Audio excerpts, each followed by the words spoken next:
Chemical plant में, oil and gas, कोई भी प्रोसेस इंडस्ट्री में लेवल ट्रांसमीटर का बहुत जरूरी होता है, क्योंकि जिससे हम लेवल मेजरमेंट करते हैं। तो लेवल मेजरमेंट के लिए बहुत सारे टाइप होते हैं। एक होता है फ्लोट टाइप, एक होता है अल्ट्रासोनिक टाइप, रडार टाइप, और उसी का एक कैटेगरी में आया है Boyle's type displacer level transmitter. ये बॉयल्स टाइप जो है ये दो तरह का प्रोटोकॉल में काम करता है। एक होता है इंटरफेसिंग और दूसरा होता है नॉन इंटरफेसिंग। इंटरफेसिंग टाइप कहाँ काम में आता है? इंटरफेसिंग टाइप जो है वो ऑयल एंड गैस में काम में आता है, जहां पर दो तरह का लिक्विड वैरिंग डेंसिटी, जिसका डेंसिटी अलग अलग है, उसको अगर एक चेंबर में मेजर करेंगे तो in that case interfacing type पानी है। मतलब जो इंटरनल स्टीम है उसको हम पानी, स्टीम को हम पानी देके उसको वाटर को गर्म रखते हैं, तो हम इसमें खाली वाटर का मेजरमेंट करेंगे। इसमें दूसरा कोई तरह का फ्लूइड नहीं है, ओनली वाटर जो पाइप में आएगा तो पाइप को ही हम मेजरमेंट करेंगे। तो ये हमारा जो है ये नॉन इंटरफेसिंग टाइप है, क्योंकि यहाँ पर एक ही फ्लूइड है, दैट इज वाटर। तो आज हम लोग डिटेल में जानेंगे कि इसका किस तरह से काम करता है, किस तरह से इंस्टॉल करेंगे, क्या इंटरनल सर्किटरी है, क्या प्रोग्रामिंग है, क्या कैलकुलेशन है, किस तरह से ट्रबल शूट करेंगे, इसके बारे में हम लोग आज डिटेल में जानेंगे। तो what do you mean by buoyancy? इसके डेप्थ में जाने से पहले हमको मालूम होना चाहिए बॉयंसी क्या है। बॉयंसी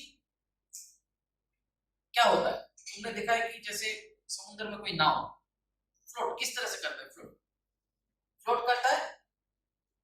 इसको पहले मैं बता देता हूं, buoyancy is the force that causes object to float। कोई नाव किस तरह से समुद्र या फिर नदी में तैरते रहता है, वो ड्यू टू buoyancy के कारण। It is the force exerted on an object that is partly or wholly immersed in a fluid। जैसे नाव को हम पानी में उतारते हैं तो वो पार्टली डूबा हुआ रहता है, मतलब नाव का जो निचला वाला पोर्शन वो पानी के अंदर चला जाता है और ऊपर वाला पोर्शन जो ऊपर रहता है। मींस बॉयंसी के कारण जैसे हम उसको, तो बॉयंसी ऊपर से फोर्स एक्ट करता है नाव के वेट के हिसाब से। जैसे नाव को हम पानी में उतारे तो जितना उसका वेट है उस हिसाब से उतना पानी डिस्प्लेस कर गया। मतलब the upward force applied by the fluid on the object or the body when an object is put or submerged in the fluid। buoyancy is the force that causes object to float। तो buoyancy जो है वो क्या करता है? Float करने के लिए ऑब्जेक्ट को हेल्प करता है। मतलब नीचे से जो फोर्स जा रहा है उसको buoyancy बोलेंगे। It is the force exerted on an object that is partly or wholly immersed in the fluid। The upward force applied by the fluid on the object or the body when an object is put or submerged in the fluid, it is based on Archimedes principle। ऊपर वाला जो force है वो gravity है, ये है तुम्हारा density of the boat suppose, और नीचे वाला पोर्शन है डेंसिटी ऑफ वाटर। तो ये नीचे फोर्स जो है वो buoyant फोर्स है, ऊपर से जो फोर्स आ रहा है वो ग्रेविटेशनल फोर्स है। मतलब जैसे ही तुम्हारा फ्लोट जैसे पानी के अंदर जाएगा तो वो वहां का पानी को डिस्प्लेस कर देगा। डिस्प्लेस करने के जो डिस्प्लेस करेगा तो वो जो नीचे से जो फोर्स आ रहा है तो जो फ्लोट है वो लाइट हो जाएगा, मतलब that is buoyant force act कर रहा है। और ऊपर से जो फोर्स आ रहा है that is the gravitational force. यहां पर तुम देख सकते हो Archimedes principle, the buoyant force is equal to weight of the displaced water. अभी जैसे मैंने बताया, जैसे यहां पर 7 LP दिखा रहा है, 7 पाउंड वेट मेरा यहां पर, लेकिन जैसे मैंने 7 पाउंड को नीचे डाला, जैसे मैंने 7 पाउंड, मतलब यहाँ पर 4 पाउंड में आ गया। मतलब इसका जैसे इसका वेट 7 पाउंड है, जैसे मैंने इसको नीचे डाला तो ये 4 पाउंड में आ गया। मतलब ये जो 3 LP का जो buoyant फोर्स यहाँ से एक्ट किया वो 3 LP का फोर्स यहाँ से निकल गया।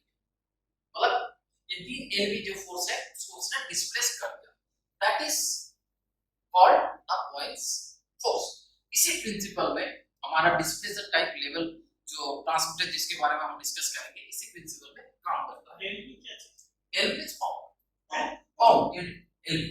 ठीक है, तो देखते हैं मेजरिंग प्रिंसिपल क्या है। मेजरिंग इसका एक प्रिंसिपल है। प्रिंसिपल क्या है देखते हैं। Any body immersed into a liquid is subjected to Archimedean buoyant force which depend on the fluid density, liquid density। Liquid का जो डेंसिटी है वो बहुत ही जरूरी है हमको इस टाइप का मेजरमेंट के लिए। अगर प्रोसेस है तो प्रोसेस का कुछ अलग डेंसिटी होगा, अगर ऑयल है तो ऑयल का कुछ अलग डेंसिटी होगा, पानी है तो पानी का कुछ कुछ अलग डेंसिटी होगा, या फिर कोई लाइटर कोई लिक्विड है तो उसका अलग डेंसिटी होगा। तो density is the vital factor. This is exploited to determine liquid level, density and interface level by suspending a displacer with a constant cylindrical shape। एक डिस्प्लेसर, एक सिलिंड्रिकल शेप का एक डिस्प्लेसर या फिर एक वेट को जब हम डालेंगे, change in buoyancy force are proportional to the liquid level change and are converted to a measuring signal। जैसे ही हम वो डिस्प्लेसर को जैसे पानी के अंदर जाएगा तो वो एक चेंज होगा, change in the liquid level, और वो क्या करेगा, एक फोर्स एक्सर्ट करेगा। वो फोर्स जो एक्सर्ट करेगा लिक्विड लेवल चेंज होने के कारण, वो फोर्स जो एक्सर्ट करेगा वो जाके सेंसर में उस हिसाब से कन्वर्शन होगा। ठीक है, यही प्रिंसिपल में ये काम करता है। buoyancy force acting on displacer, buoyancy force जो है वो डिस्प्लेसर पे किस तरह से एक्ट कर रहा है, ये उसका formula. Fa is the buoyancy force equal to Vx volume of the medium by measuring body। ये सोच लो तुम्हारा चेंबर है, ये चेंबर में ये डिस्प्लेसर, ठीक है, ये अब ये देखो, ये जो है P2 और ये P1 तो वेरी डेंसिटी है, ठीक है, और ये तुम्हारा total length of the displacer, ठीक है, ये 100% और ये 0%। ओके, अब तुम इसका जो है एक फॉर्मूला है, दैट इज Va मींस तुम्हारा जो buoyancy force है, that is Vx volume of the medium density by measured body into ρ1, ρ1 is the average density of heavier medium, into G is the local acceleration due to gravity, plus V minus Vx। V क्या है, volume of the displacer, ये जो है volume of the displacer, और Vx क्या है, Vx is volume of the medium displaced by measuring body with density ρ2। मतलब ये जो डिस्प्लेस हुआ, मतलब अंदर हो सकता, इसका जो डिस्प्लेस जो लेंथ है वो डिस्प्लेस जो वॉल्यूम है उस वॉल्यूम का बात कर रहा है। And Fg is the displacer body weight force. Fg जो है डिस्प्लेसर बॉडी का वेट फोर्स है। तो ये बेसिक तुम्हारा जो buoyancy फोर्स जो एक्ट कर रहा है, जब ये हम डिस्प्लेसर का लेवल मेजरमेंट जब देखेंगे तो इस तरह का एक फेनोमेना देखा जाता है इंटरनल, जिसको बोलते हैं कि भाई कौन सा प्रिंसिपल में या फिर कौन सा फॉर्मूला पे ये काम करता है। तो ये जो buoyancy फोर्स है, buoyancy फोर्स जो आ रहा है, इस buoyancy फोर्स को मेजरमेंट करने के लिए ये सारे पैरामीटर्स जो है ये होना जरूरी है। मतलब तुमको इसको कैलिब्रेशन या फिर इसको सेटअप करने के लिए तुमको डिस्प्लेसर का लेंथ जानना जरूरी है, डिस्प्लेसर का वेट जानना जरूरी है, इसका वॉल्यूम जानना जरूरी है, और इसका डाया जानना बहुत जरूरी है। अगर ये नहीं जानेंगे और specific gravity of the liquid, ये 4-5 चीज अगर नहीं जानेंगे तो हम फर्दर इसको वहां पर इंस्टॉल नहीं कर सकते हैं। अब फॉक्सबरो बुoyancy ट्रांसमीटर एंड डिस्प्लेसर यूनिट, ठीक है, ये है फॉक्सबरो का डिस्प्लेसर यूनिट। ये इस तरह से दिखता है, ये इसका एक ओवरऑल व्यू है, ये डिस्प्लेसर है, देखिए हो तुमने, इसके अंदर एक टॉप ट्यूब है, इसका मैं पूरा क्रॉस सेक्शन डायग्राम जो है मैं अभी तुमको दिखाता हूं। इसका क्रॉस सेक्शन डायग्राम में तुम अगर देखोगे तो उससे पहले थोड़ा ऑपरेशनल मेथड देख लेते हैं। इसका ऑपरेशनल मेथड है, the buoyancy force of the displacer is transferred through the transmission lever। the buoyancy force of the displacer is transferred through the transmission lever। ये जो है ट्रांसमिशन लीवर, ये जब तुम्हारा डिस्प्लेसर विद सस्पेंशन चेंज, जब ये displacer पानी के अंदर अप डाउन होगा या फिर जब चेंज होगा तो इसका जो चेंजिंग है तो उसका जो जो डिस्प्लेसमेंट होगा वो कौन ट्रांसमिट करेगा, इसको बोलते हैं ट्रांसमिशन लीवर। और ट्रांसमिशन लीवर किसके साथ कनेक्ट है, इसको बोलते हैं टॉर्क ट्यूब, इसको बोलते हैं torque tube. Okay, where it is act on free end of sensor, ठीक है, ये टॉर्क ट्यूब के साथ free end of the sensor से कनेक्टेड है। four thin film metal gauge element are spotted onto sensor element which changes their resistance in the ratio of tensile or pressure tension। these four thin films metal strain gauge element are connected as a piston bridge supplied from amplifier। तो जैसे ही इस पे change होगा तो ये transmission liver से ये torque tube जो है वो चेंज होगा। जैसे चेंज होगा तो ये यहाँ पर देखो, यह सेंसर हाउसिंग है, यहाँ पर पिस्टन ब्रिज सर्किट में 4 स्ट्रेन गेज कनेक्टेड है और एक इसमें आरटीडी भी है टेंपरेचर कंपनसेशन के लिए। तो वो जैसे ही इसका चेंजिंग होगा, जैसे चेंज होगा तो वो पिस्टन ब्रिज सर्किट से जो हमारा स्टेनलेस से जो सर्किट बनाया उसमें क्या होगा, रेजिस्टेंस में वैरी होगा, नल कंडीशन हम लोग जैसे बोलते हैं, तो वो नल बैलेंस कंडीशन में डिस्टरबेंस होगा या फिर चेंजेस होगा। जैसे वो चेंजेस होगा, that change is proportional to this displacement. इस तरह से क्या होगा, मैं इसका और डिटेल जो है डायग्राम में दिखाऊंगा। The voltage at the diagonal bridge section which is proportional to the effective weight is fed to the electronic amplifier is an input. The voltage is converted by the electronics amplifier into 4 to 20 milliampere or digital two-way output. The amplifier is supplied the signal current circuit in the two-way loop. तो जैसे ही इसमें resistance change होगा तो उसका across piston bridge के across में हम लोग एक गैल्वेनोमीटर रखते हैं जिसमें वोल्टेज मेजरमेंट होता है, तो उसका कॉरेस्पॉन्डिंगली हमको वोल्टेज मिलेगा। मींस दिस फोर्स या this displacement is converted to that voltage, और वो वोल्टेज को हम एम्पलीफायर या फिर बोलो V2I converter, voltage two ampere और वोल्टेज टू करंट कन्वर्टर के थ्रू हम लोग क्या करेंगे, वो जो वोल्टेज है उसको कॉरेस्पॉन्डिंग हम 4 to 20 मिली एम्पियर में उसका हमको डाटा मिल जाएगा, एनालॉग आउटपुट डाटा। मतलब तो क्या हुआ, ये डिस्प्लेस लिक्विड जो हुआ उसके कारण जो हमारा डिस्प्लेसर में जो चेंजेस हुआ, उस चेंजेस को हमको ये ट्रांसमिशन लीवर के थ्रू यहाँ आया, और इधर ट्रांसमिशन लीवर कनेक्टेड है टॉर्क ट्यूब के साथ, तो टॉर्क ट्यूब में भी चेंजेस हुआ। जैसे टॉर्क ट्यूब चेंज हुआ तो घुमा, तो उसी तरह से ये कनेक्टेड है हमारा सेंसर व्हिस्टन ब्रिज सर्किट के साथ, वो कनेक्टेड है, मैं दिखाऊंगा उसका डायग्राम। और जैसे ही वो व्हिस्टन ब्रिज में रेजिस्टेंस में नल कंडीशन में जैसे चेंजेस हुआ तो एक गैल्वेनोमीटर वोल्टेज डेवलप हुआ, और वो वोल्टेज जो है हमारा फर्दर एम्पलीफायर सेक्शन से हमारा 4 to 20 मिली एम्पीयर में कन्वर्ट हुआ। ठीक है, साइड माउंटिंग, देखो साइड में किस तरह से माउंट करेंगे, ये देखो डायग्राम। तो ये तुम्हारा क्लोज्ड वेसल है, इस तरह से साइड में इस तरह से ये जो है डिस्प्लेसर चेंबर है, और ये दो वाल्व है, प्राइमरी और शॉर्ट ऑफ वाल्व भी बोलते हैं, वो एम्पलीफायर और transmitter housing, flange, wafer body. इस तरह से हम लोग माउंटिंग करते हैं हमारा एचपी हीटर या फिर एलपी हीटर में। और ठीक उसी का एक डायग्राम यहाँ पर तुम देख सकते हो किस तरह से मतलब इंस्टॉलेशन है इन फील्ड, ये उसका ओवरव्यू, साइड माउंटिंग का ओवरव्यू है।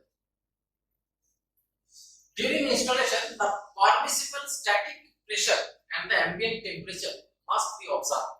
जब तुम इसको इंस्टॉल करोगे, जब तुम इसको माउंट करोगे, जब तुम इसको इरेक्ट करोगे, तब तुमको क्या करना पड़ेगा, वहां का टेम्परेचर और परमिसिबल स्टैटिक प्रेशर क्या है वो तुमको सबसे पहले ऑब्जर्व करना पड़ेगा। The maximum permissible temperature of the electronics housing is 85 degree centigrade and that of the sensor housing is 120 degree centigrade, is not exceed।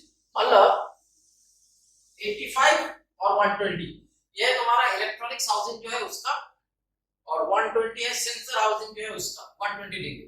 ये टेम्परेचर से ज्यादा नहीं जाना चाहिए, वहां का जो प्रोसेस टेम्परेचर बोलो जिसके कारण वो इफेक्ट हो, या फिर सराउंडिंग्स टेम्परेचर बोलो, वो 85 इलेक्ट्रॉनिक्स हाउसिंग के लिए और 120 डिग्री सेंटीग्रेड तुम्हारा सेंसर हाउसिंग के लिए maximum design temperature.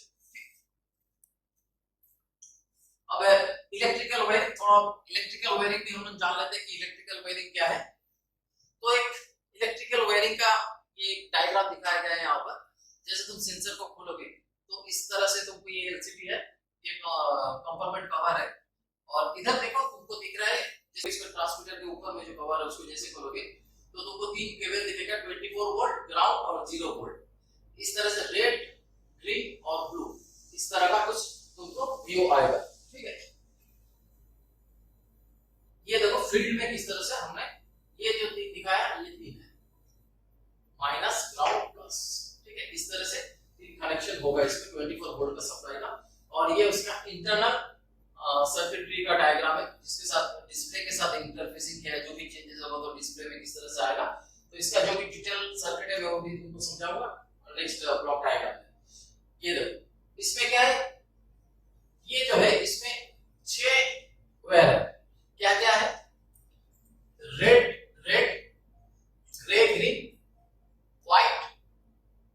White, yellow, brown, ये सारे वायर्स इसमें आके लगेंगे। यहाँ पर तुम देख सकते हो। ठीक है, ये वायर्स ये लीड फ्रॉम सेंसर सेल से आया हुआ है। ओके, और इस पे इसका रेजिस्टेंस भी पता होना चाहिए, कौन सा किसके बीच में कितना रेजिस्टेंस होता है। तो अगर वो नहीं पता होगा तो आपको फर्दर जब हम ट्रबल शूट करेंगे वो नहीं कर पाएंगे। तो देखो ब्राउन और जो ग्रे है उसके बीच में हम लोग का 5 वोल्ट सप्लाई आता है डिस्प्ले को ऑन करने के लिए। ये सप्लाई जो आता है डिस्प्ले का पावर है डिस्प्ले को ऑन करने के लिए।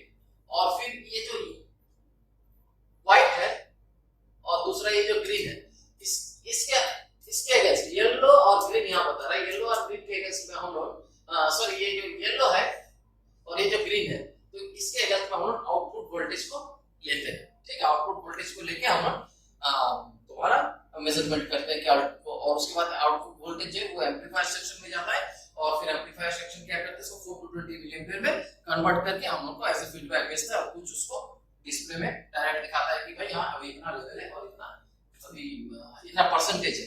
ठीक है, ये ब्लॉक डायग्राम है। ब्लॉक डायग्राम में किस तरह से हो रहा है, जैसे तुम्हारा सिग्नल प्रोपोर्शनल टू फोर्स, जैसे फोर्स हमारा एक्सेप्ट किया डिस्प्ले से हट गया तो एक सिग्नल जनरेट हुआ, तो वो सिग्नल जो है वो तुम्हारा वो सिग्नल जो है तुम्हारा जो वोल्टेज सिग्नल है, वोल्टेज सिग्नल जो हमारा वेस्टर्न ब्रिज सर्किट से जनरेट हुआ वो सिग्नल को फिर फर्दर यहाँ पर लाइन फ्रीक्वेंसी फिल्टर है, लाइन फ्रीक्वेंसी फिल्टर उसको क्या किया, उसमें जो नॉइज वगैरह आता है वो नॉइज को उसने रिमूव किया। रिमूव करने के बाद फिर एक आता है तुम्हारा रिपल फिल्टर। और रिपल फिल्टर क्या है, उसमें अगर कुछ डैम्पिंग सेटिंग है तो उसमें हम डैम्पिंग भी उसमें सेट करते हैं, इतना सेकंड डैम्पिंग होना चाहिए, मतलब स्टेबल रखने के लिए व्यूज को उसके डैम्पिंग होता है। और उसके बाद आता है तुम्हारा लीनियराइजेशन टेम्परेचर कंपनसेशन। तो उसमें जो एक आरटीडी लगा हुआ रहता है वो आरटीडी दिया रहता है टेम्परेचर कंपनसेशन। वो टेम्परेचर कंपनसेशन का सेटिंग जो होता है फिंगरप्रिंट डाटा से होता है और वो फिंगरप्रिंट डाटा जो है फैक्ट्री से सेट करके आता है। ठीक है, तो ये होता है तुम्हारा कंपनसेशन सेटिंग के लिए फिंगरप्रिंट डाटा से हमारा जो है टेम्परेचर कंपनसेशन का जो सेटिंग है वो फैक्ट्री से सेट होकर आता है। और उसके बाद सिंगल ये चला जाता है स्मार्ट स्मूथिंग। स्मार्ट स्मूथिंग मतलब टॉलरेंस बैंड, मतलब कितना बैंड के कितना, अभी मैं लास्ट कैलिब्रेशन जो मेरा लेक्चर था उसमें बताया था टॉलरेंस बैंड क्या होता है।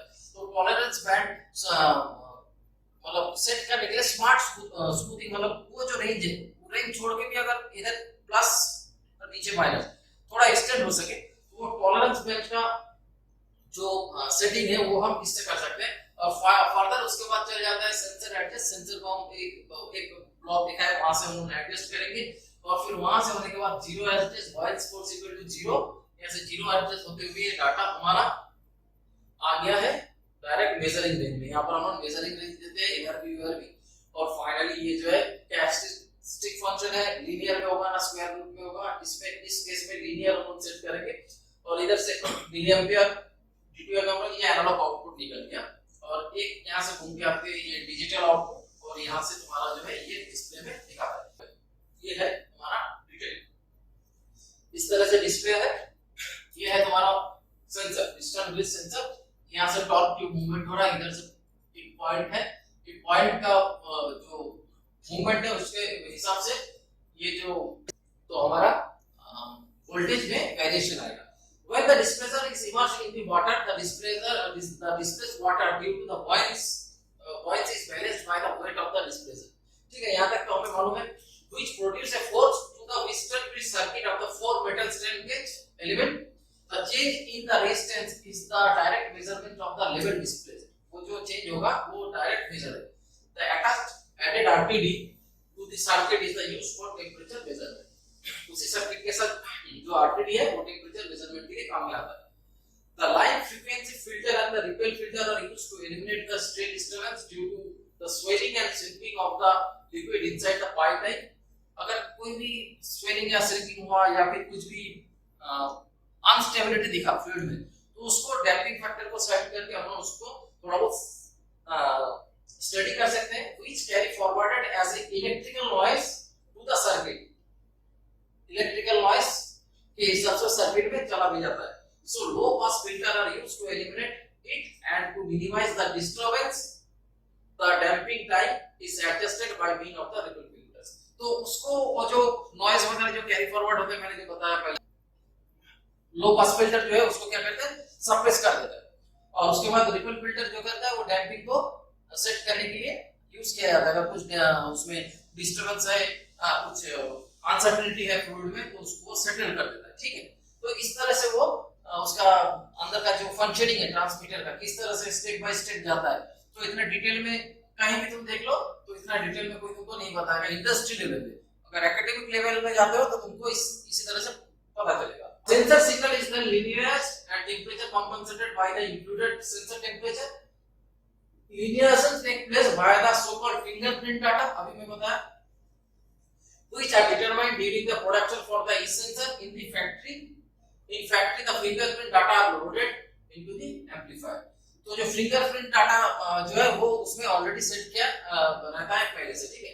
In factory the smart smoothing band is set to 2%। ये स्मार्ट स्मूथिंग मतलब जो मैं बोला टॉलरेंस 2%, आगे 2% पीछे 2% का रेंज में सेंसर का जो है मैक्सिमम रेंज 0 to 100, तो 100 से 100 to 98, 98 से 102 तक वो फॉर एन एग्जांपल वो स्मार्ट स्मूथिंग बोलते हैं उसको। The integration time of the average value is set to 10 second, ठीक है। In sensor adjust section, the zero hour span is adjusted as per liquid level. Liquid का जो level है उस तरह से zero hour span को हम एडजस्ट करेंगे, which further goes to measure the range setting, transfer function. Finally, the percentage value generated the DO and milliampere value generates the AO and shown on the display unit. Finally, जिस तरह से मैंने बताया उस transmitter setting. अब हम पहले थोड़ा ट्रांसमीटर सेटिंग देख लेते हैं कि ट्रांसमीटर को हम कैसे सेट करेंगे। जैसे हमने ट्रांसमीटर को पहले पावर ऑफ कर दिया, first of all power of होने के बाद first of all press next, वहां पर दो बटन दिखेगा, ठीक है। प्रेस नेक्स्ट, नेक्स्ट दबाना है, नेक्स्ट दबाने के बाद तुमको फिर से वहां पर एंटर बोल के रहेगा, दो बटन है, एक एंटर और एक नेक्स्ट। तुमको पहले नेक्स्ट दबाना है, नेक्स्ट दबाने के बाद तुमको एंटर दबाना है, एंटर दबाने से तुम मेंटेनेंस में हो, मेंटेनेंस में आने के बाद फिर एंटर दबाओ, डैंपिंग, फिर एंटर दबाओ। अब एज पर मैनुअल और प्रोसेस सुन लो, डैंपिंग है जैसे हमारे मैं सेट करके रखा हूं 3, उसको तुम 8 भी कर सकते हो, 8 second 63% of the actual process. और उसके बाद डैंपिंग से अगर तुम एंटर में दबाओगे, नेक्स्ट दबाओगे तो तुम रेंज में जाओगे, रेंज में तुम एंटर दबाओगे, रेंज से तुम एंटर दबाओगे तो इनपुट, एंटर से एंटर दबाओगे तो एलआरबी, और एलआरबी से फिर तुम अगर नेक्स्ट दबाओगे तो तुम यूआरबी, यहां पर आने से तुम एलआरबी और यूआरबी अपना सेट कर सकते हो जो भी रहेगा। तो अगर रेंज से फिर नेक्स्ट दबाते हो तो फाइल मेनू आएगा, फेल मेनू आएगा, वहां से एंटर दबाने से सब सेट भी, और वहां से रीसेट, यहां से तुम रीसेट कर सकते हो ट्रांसमीटर को, और फिर इधर cancel weight back to service जो है। और इधर मेंटेनेंस से तुम अगर एंटर इस तरफ मतलब मेंटेनेंस से तुम्हारा अगर फिर से नेक्स्ट दबाते हो तो मेंटेनेंस अगर नेक्स्ट दबाते हो तो तुम्हारा स्पेशल में आओगे, तो स्पेशल में आने के बाद एंटर दबाते हो तो एडप्ट, एडप्ट में आने के बाद तुम अगर नेक्स्ट दबाते हो तो आउटपुट, फेल मेनू, यूएसआर कैरी अदर्स, ठीक है। फिर एडप्ट से एंटर दबाए तो टास्क, टास्क से फिर दबाए तो पीवी यूनिट, एलडब्ल्यू डेंसिटी, अब डेंसिटी, पीवी कैरेक्टरिस्टिक, फिर यहां से तुम अगर एंटर दबाओगे तो लीनियर, स्क्वायर इधर, और फिर स्टार्ट से फिर तुम अगर एंटर दबाओगे तो इधर लेवल दिखेगा, लेवल में तुम एंटर, लेवल में तुम अपना लेवल सेट कर सकते हो, लेवल से तुम एंटर दबाओगे तो पीवी यूनिट, पीवी यूनिट से स्टैंड ऑफ, स्टैंड ऑफ के बाद एंटर दबाओगे तो फिर यूनिट्स, इस यूनिट से तुम तुम्हारा जो भी इंजीनियरिंग यूनिट वैल्यू वो सेट कर सकते हो, एमएम, एमएम/2, एमबी, एम बार जो भी है वो सेट कर सकते हो, ठीक है। ये देखो ये किस तरह से किया गया है, उसका एक यहाँ पर पिक्टोरियल व्यू दिया हुआ है 356, और इधर सारे डायग्राम्स यहाँ पर तुम देख सकते हो कि किस तरह से किया गया है। एक वीडियो दिखा रहा हूँ, इस वीडियो में तुमको पता चलेगा कि किस तरह से सेटिंग हो रहा है, ठीक है, हो रहा है। ये देखो नेक्स्ट, नेक्स्ट दबाया, मेंटेनेंस आया, फिर एंटर दबाया, डैंपिंग, फिर एंटर दबाया 3, ये तुम्हारा डैंपिंग रीसेट किया, फिर मैंने नेक्स्ट दबाया, रेंज में गया, फिर एंटर दबाया, इनपुट एलआरबी, फिर नेक्स्ट दबाया यूआरबी, फिर मेंटेनेंस में बाहर आ गया, फिर स्पेशल में गया, स्पेशल में अडॉप्ट, फिर तुम जाओगे टास्क, एंटर दबाओगे, टास्क से लेवल, लेवल में तुम फिर एंटर दबाओ, पीवी यूनिट, पीवी यूनिट से तुम स्टैंड ऑफ, स्टैंडर्ड, फिर तुम ये एमएम में सेट किया हुआ है, ठीक है। पीवी यूआरएल, फिर एमएम को तुम यहाँ पर चेंज कर सकते हो।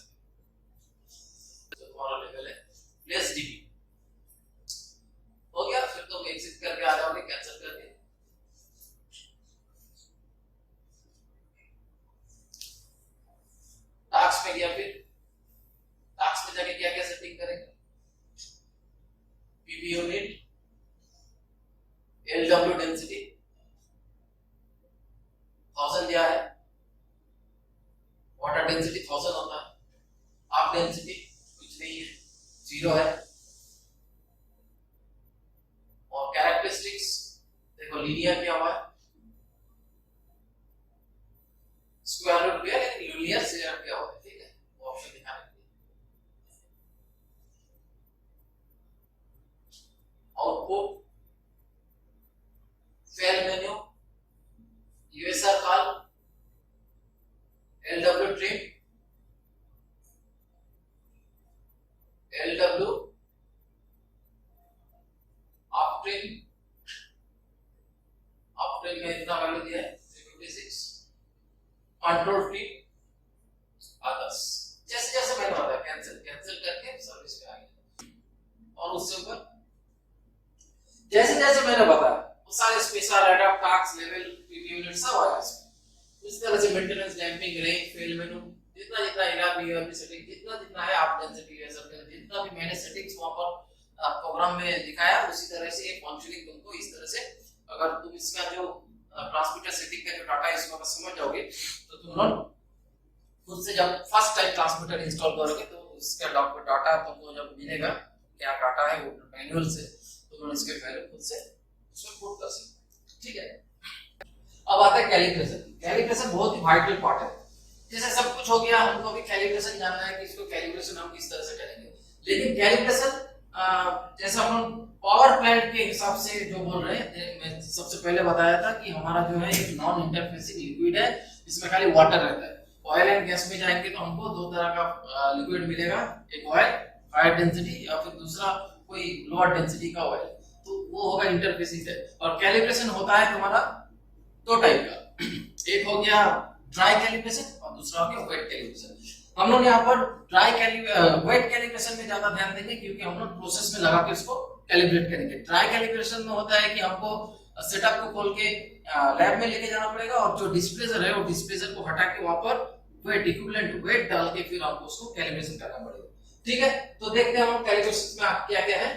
ये डायग्राम है, इसको पहले ध्यान से देख लो, जो भी है इसी के ऊपर से तुमको समझ में आएगा। ये क्लोज चेंबर है, इसी तरह का डायग्राम हमारा प्रोसेस में भी है, इंस्टॉल किया है, जस्ट उसी का एक रेप्लिका में यहाँ दिख रहा हूं। ये जो पॉइंट है, ये दो पॉइंट मिलेगा देखो पाइप में, ये पॉइंट दिस इज द 0% और ये पॉइंट जो है वो है तुम्हारा 100%।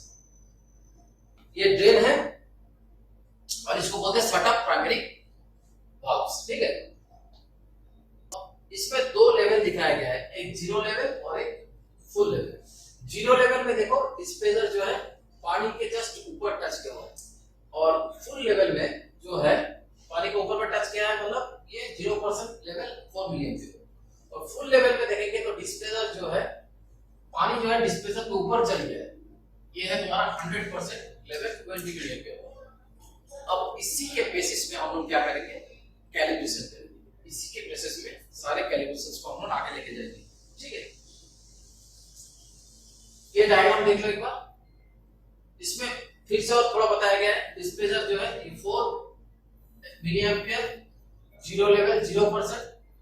डिस्पेंसर के मिडिल वाला डिस्पेंसर का जो लेंथ है उसको पहले मेजरमेंट कर लेंगे या फिर मैनुअल में दिया रहता है, उसका जो हाफ पोर्शन है उसको हम देख लेंगे, दैट इज द 50%। या फिर ये दोनों पॉइंट के बीच में जो डाटा है जो मेजरमेंट कर लेंगे वो दैट इज 50% हम लोग मार्क कर लेंगे। इसी तरह से 25% भी निकालेंगे और 70% भी निकालेंगे। ये 100% 20 मिली एम्पियर लेवल ट्रांसमीटर। अब क्या करना है, इसका ट्रेन पहले ये दोनों शटअप वाल्व को बंद कर देना है। करने के बाद हमको क्या करना है, यहाँ से एक पीवीसी ट्यूब लगा देना है, पीवीसी हॉलो ट्यूब लगा देना है, ठीक है। इसको बंद कर दिया, ये ड्रेन खोल दिया, ड्रेन खोल के पानी पूरा ड्रेन आउट कर लिया। फर्स्ट प्रोसेस से हमको ये पहले आइसोलेट कर दिया, ड्रेन करके पूरा पानी यहाँ से निकाल दिया। निकालने के बाद यहाँ से पीवीसी ट्यूब लगाया। पीवीसी ट्यूब लगाने के बाद पीवीसी ट्यूब को लंबा होना चाहिए, इस लेंथ में लेके जाना है और इसके साथ इस तरह से परपेंडिकुलर खड़ा करके रखना है ताकि हमको जब फ्लूइड भरे तो हमको पता चले कि लेवल क्या है। अब ऊपर का जो वाल्व है उसको खोल के ऊपर से हम अगर वाटर देंगे तो वाटर के लिए हमको स्पेसिफिक ग्रेविटी जो है प्रोसेस फ्लूइड का और वाटर का अलग है, तो उसका कंपेंसेशन कंपेंसेशन करना पड़ेगा, वो मैं बताऊंगा कंपेंसेशन कैसे होगा। तो ऊपर से हम पानी भरेंगे, पानी जैसे ही भरेंगे तो ये पानी भरता जाएगा बढ़ता जाएगा बढ़ता जाएगा, जैसे ही हमारा इस लेवल तक पानी आ जाएगा 20 मिलियन एम्पियर, तो हम उसको छोड़ देंगे। अब यहाँ पर हम कैलकुलेशन करेंगे, ठीक है।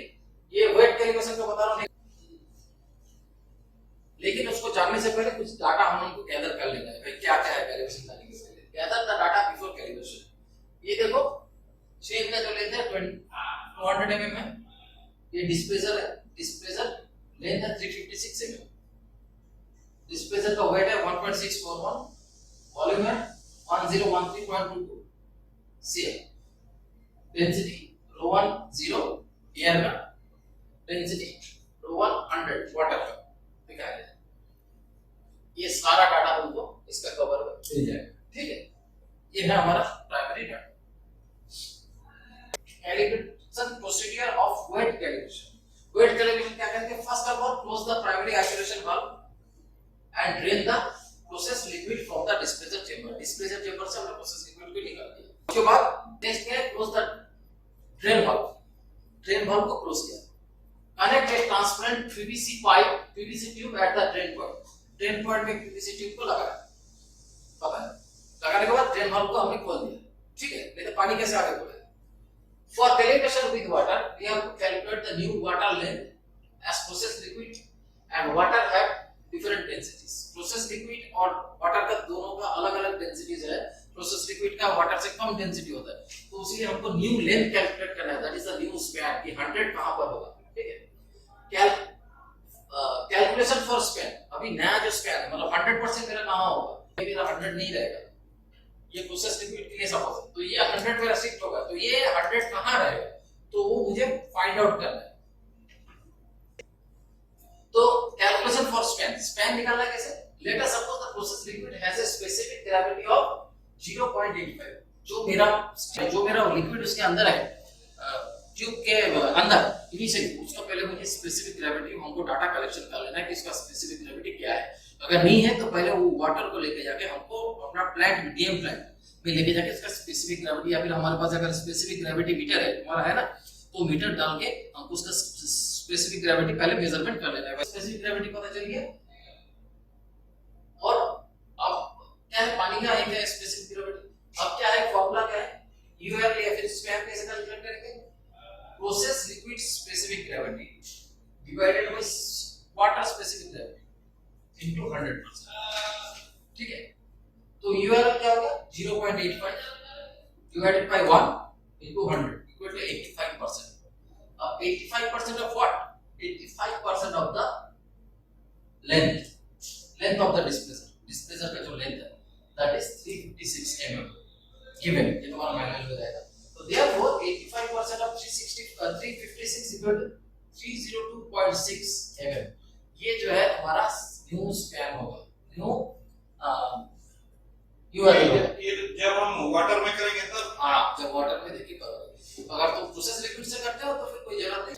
जब वाटर में करोगे तो 302 जो है वो तुम्हारा न्यू स्पैन ने इसका मेजरमेंट कर लिया, कितना है ये तुमको मालूम है 356, तो यहाँ पर 302 फिर से स्केल लेके 302 में मेजरमेंट कर देना, दैट इज योर 100%। वहां पर 100% लिख देना और यहाँ पर 302, मतलब ये लेवल जो है हमारा 100। चार मेरा वही रहेगा, अगर ये 100 हो गया तो 50% भी शिफ्ट कर जाएगा, 75 भी शिफ्ट करेगा और 25 भी शिफ्ट कर जाएगा, ठीक है। फिर नेक्स्ट क्या करना है देखते हैं। Therefore 85% of 320 is 302.6 mm is the equivalent full range to 20 milliampere when displacer is placed up to 302.6 mm of water। मतलब डिस्प्लेसर जब 302.6 mm तक डूब जाएगा, दैट इज तुम्हारा उसमें डिस्प्ले में 100% दिखाएगा और आउटपुट तुम्हारा जो है वो 20 मिलियम्पियर जनरेट होगा। नेक्स्ट स्लाइड करो। अब क्या next, now check for milliampere value and percentage by HART, if not set URV to 302.6 mm। अब तुमको क्या है, हार्ट लगा के जो तुम्हारा नया जो रेंज है उसको ट्रांसमीटर में सेट कर देना है। हार्ट लगा के तुमने मिलियम्पियर भी एक मल्टीमीटर लगा के रखा सीरीज में और हार्ट भी लगाया, दोनों लगाया कि हमको ये भी देखना है मिलियम्पियर कितना निकल रहा है और हमारा वैल्यू भी सेट कर रहा है, तो हम वहां पर हार्ट लगा के जाके हमको यूआरवी जो है 302.6 को हमको सेट कर देना है। और उसके बाद जैसे हो गया पूरा सेट ना, drain the liquid up to lower tapping and check for 4 million. जो लोअर टैपिंग है, नीचे वाला टैपिंग, वहां तक पानी पूरा ड्रेन कर दो, वहां तक पानी लाके छोड़ दो, ऊपर का जो पानी है उसको निकाल दो, निकाल के वो लोअर टैपिंग तक पानी लाके छोड़ दो। देखो 0 मिली एम्पियर आ रहा है, अगर 0 मिली एम्पियर नहीं आ रहा तो फिर हार्ट से तुम उसको क्या करो, देखो हार्ट में अगर 0 है फिर भी नहीं आ रहा तो एक बार 0 ट्रिम मार के उसको 0 सेट करो, ठीक है। हो जाने के बाद फिर से पानी भरो 50% में, देखो 151.3 mm and check for 12 milliampere. 75% में देखो, 25% में देखो, अप एंड डाउन, इंक्रीजिंग और डिक्रीजिंग, बार बार इसको 3-4 बार रिपीट करो और उसका डाटा को एक बार नोट कर लो कि इसमें लीनियरिटी है या फिर मैच हो रहा है, और उसके साथ साथ टीसीएस में भी क्रॉस चेक करो कि यहाँ पर जो चेंज हो रहा है उसमें भी चेंज हो रहा है या नहीं।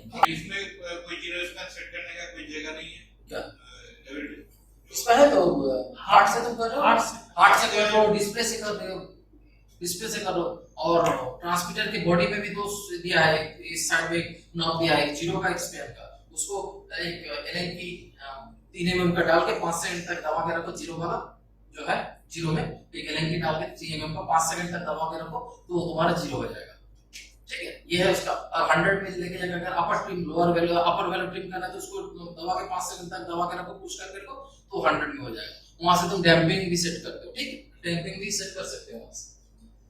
ड्राइव अब ये हो गया हमारा वेट कैलिब्रेशन, यही हमको चाहिए क्योंकि हम लोग लैब में लेके जाते हैं, हमारे पास उतना अरेंजमेंट नहीं है, तो weight calibration is easier I think.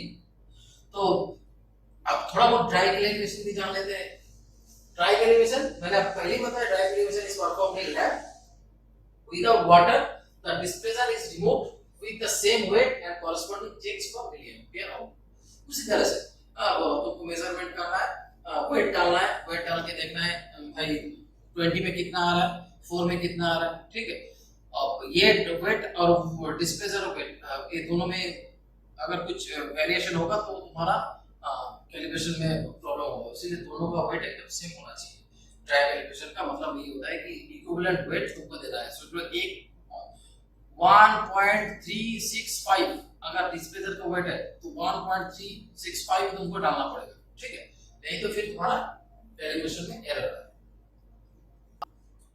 ये कुछ डीसीएस ब्लॉक में इस तरह से सेटिंग होता है, मतलब जैसे हमने अभी तो फील्ड में कर दिया, अब डीसीएस ब्लॉक में क्या क्या पैरामीटर्स हमको सेटिंग करना पड़ता है। प्रोसेस वैल्यू 5, देखो 10 mm बढ़ा के रखा, प्रोसेस वैल्यू जो है हमारा 356 है अपर रेंज के लिए, लेकिन मैंने वहां पर सेट किया 366 mm, मतलब 10 mm बढ़ा के रखा। अच्छा पीपी लो, प्रोसेस वैल्यू लो -10 mm, 0 है, 0 to 356, तो उसमें मैंने -10 और ज्यादा देके रखा, ठीक है। ये देने का कारण क्या है? ये देने के कारण मतलब उतना लेवल था, मतलब उसका जो रेंज है ना, उसका रेंज है अभी 356 है, 20 बढ़ गया, इधर भी 10 उधर भी 10, मतलब ये for safety of process, safety of process, safety of equipment के लिए थोड़ा देते हैं, और उसके बाद जो है तुम्हारा ट्रिप हो जाता है या फिर कुछ इंडिकेशन एनर्व्स आते हैं कि आपको प्रिपेयर होना है कि आपका कुछ गड़बड़ चल रहा है, इसको चेक करो। और उसके बाद सेंसर टाइप और पीवी क्लास लीनियर बताया होगा, इनपुट डायरेक्शन डायरेक्ट है, अच्छा इनपुट है पीवी रेंज 0 to 100%, रेंज हम लोग 0 आपको उसको सेट करना है 0 to 356 करना, हम उसको 0 to 100 में हम सेट करेंगे अपने हिसाब से, ठीक है। ये है हमारा टीसीएस का एआई ब्लॉक का कुछ वाइटल डाटा जो मुझे लगा कि तुमको जानना चाहिए, इसलिए मैं ये यहाँ पर स्लाइड में दिखा रहा हूँ। अब आते हैं हम ट्रैवल शूटिंग की बात करते हैं। हम लोग ट्रैवल शूटिंग में देखेंगे कि display is not showing anything, कुछ भी नहीं दिखा रहा डिस्प्ले, क्या है अब डिस्प्ले कुछ नहीं दिया था, कहां पर क्या खराब हो रहा है, तो ऐसे ही होता है ना, डिस्प्ले में अगर कुछ नहीं आ रहा तो हो सकता है कि अंदर में कुछ फिल्टर खराब हो गया, कोई कैपेसिटर हो गया या फिर कोई रेजिस्टेंस खराब हो गया। तो सबसे पहले हमको देखना है रेजिस्टेंस में व्हाट डैमेज, अंदर में रेजिस्टेंस है, जैसे तुम उसको खोलोगे तो अंदर में तुमको रेजिस्टेंस मिलेगा 5 रेजिस्टेंस मिलेगा, तो resistance R1 between grey and yellow, grey और येलो वायर के बीच में तुम जब रेजिस्टेंस तुमको 3.375 से लेके 4.875 किलो ओम्स मिलना चाहिए। R2 yellow and brown same value, R3 grey and green same value, R4 green and brown same value, वही जो दिखाया, और RT के between red and red, red and red के बीच में तुमको जो रेजिस्टेंस मिलना चाहिए वो है 50 से लेकर बात होती है ये जो है बेसिक डिजाइन वैल्यू दिया हुआ है मैन्युफैक्चर की ओर से। जब भी कुछ प्रॉब्लम होगा, डिस्प्ले वगैरह नहीं आ रहा तो कुछ, तो हमको पहले ये अच्छा ट्रांसमीटर डिस्प्ले मैसेज, ट्रांसमीटर में एक डिस्प्ले मैसेज आ रहा BADPAR, ये मैसेज आ रहा, ठीक है। तो क्या करेंगे, invalid range of upper and lower trim point rectify using HART. Upper और लोअर ट्रिम पॉइंट में वैल्यू कुछ चेंज हो गया, तो हार्ट लगा के उसको जो है प्रोसेस। अच्छा, अगर ये सब रेजिस्टेंस नहीं मिलेगा तो क्या करेंगे, वो उसको फेंक देंगे? ये अगर रेजिस्टेंस नहीं मिलेगा, अगर वैल्यू नहीं आ रहा तो मींस खराब, तो उसको सॉल्यूशन कुछ और, उसको वेंडर को पूछना पड़ेगा, या फिर हम लोग इस जगह पे इतना माइनर होता है, वो इतना कॉम्पैक्ट होता है, मोनोपोली डिजाइन है, हम लोग खुद बाहर से उसका रेजिस्टेंस नहीं, इम्बेडेड रेजिस्टेंस रहता है उसका, छोटा छोटा, एकदम छोटा छोटा पीसीबी में जैसा, तो उसको हम लोग चेंज नहीं कर सकते, बाहर से हम लोग रेजिस्टेंस उसमें डाल नहीं सकते, ठीक है। अगर डालेंगे तो हो सकता है कि हीटिंग के कारण दूसरा इलेक्ट्रॉनिक्स का डिवाइस उसमें अगर जो भी है तो उसमें कुछ इफेक्ट हो गया तो फिर होगा, यानी रेजिस्टेंस अगर नहीं मिलेगा तो डिस्प्ले आउट है, आउट, मतलब खराब हो गया, खत्म, दूसरा जगह दूसरा आपको लगा, हां मैंने रिप्लेसमेंट, ठीक है। अच्छा बैक पीआर मतलब वही बोला कि अपर और लोअर जो ट्रिम पॉइंट है उसको हमको चेंज करना है, ठीक है। प्रोसेस वैल्यू इज फ्लक्चुएटिंग, अभी बोला change the damping, it is usually set at 8 second 63%, but you can set it as per requirement from heart और display की, तुम हार्ट से या फिर डिस्प्ले की से, मैंने जो बताया था डैम्पिंग, वो डैम्पिंग में जाके तुम सेट कर सकते हो, ठीक है। फैक्ट्री जो दिया हुआ है वो 8 सेकंड, ठीक है। Display reading is not matching with TCS, check for scaling, scaling देख लो 4 to 20 मिलिएम्पेयर आउटपुट कितना निकल रहा है वो थोड़ा चेक कर लो, ठीक है। नहीं आ रहा है तो फिर स्केलिंग हो गया है 4 to 20 मिलिएम्पेयर नहीं मिल रहा है तो फिर हमको फिर उसको कैलिब्रेशन के लिए आगे जाना पड़ेगा।